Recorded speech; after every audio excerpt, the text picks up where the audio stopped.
Once again, magandang umaga sa inyo lahat, magandang morning, Sabah al-Khair sa lahat ng mga taga Middle East nating mga kaiks abroad at mga ka-abroad. Eto, may biyaya naman ng dagat. Parang napakarami pero ang totoo niyan, ang nakapagparami diyan ay ito. Unboxing ang tawag dito. Pero, mga huli natin. Ayan! Nakita nyo ba? Mga ka-abroad, nakita nyo ba yung huli yon? Wala na. Eto, ang kakaiba sa huli natin. Ito, oh. Matindi. Hindi ko ano. Ito. Baka magat. Kawawa naman to. Dire. Ito. Ito, ang nakapagparami din sa huli natin. Hindi madala eh. Baka kasi ano tayo. Ito. Ayan o. Kayo ba'y... tanungin ko muna kayo kung anong tawag dito sa isda na to. Ito ay considered as... Ano ba? Butete? Pero... Ito ay... Hindi butete. Ang tawag dito ay porcupine fish. Dahil ito ay parang talagang yung pure porcupine. Dahil ito ay parang porcupine talaga.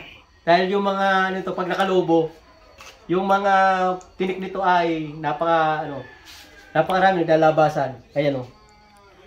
Yan. So ito ay masarap na nilutong ginataan, pinunot. Yan.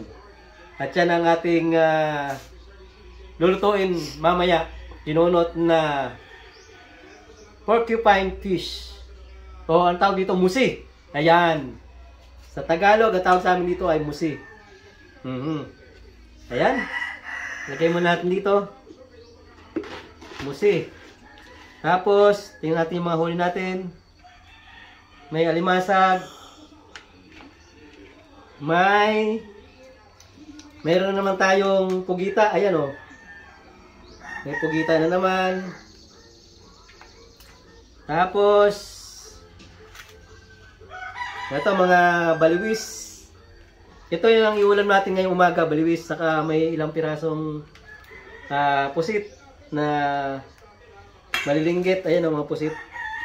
4 yatang pusit yan. Tapos, meron pang isang octopus na maliit. Ayan. Yan ay ating isisigang. Itong mga isda na to. Ayan o. Tama naman laki. Hindi naman napakaliliit. Baka akala nyo naman napakaliliit. Ayan o. Ito nga pala mga isdang ito. Itong mga baliwis na to. Ay nako. Ingat po kayo sa paglilinis mga ka-abroad, mga kaiks abroad. Dahil ito ang ano nito, yung tinik nito ay napakasakit makatinik. May rabies. Yung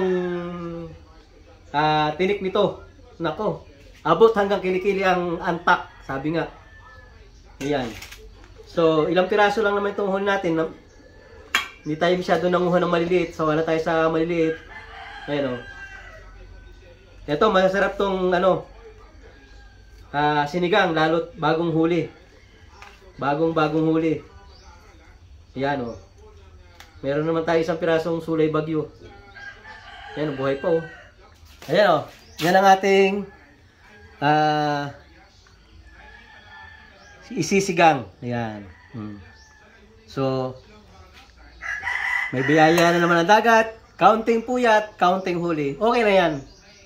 Yung makalibre tayo ng ulam sa pang-araw-araw ay napakalaking bagay niya kaysa bibili pa tayo sa palengke. Napakamahal ang isda dito sa amin ngayon.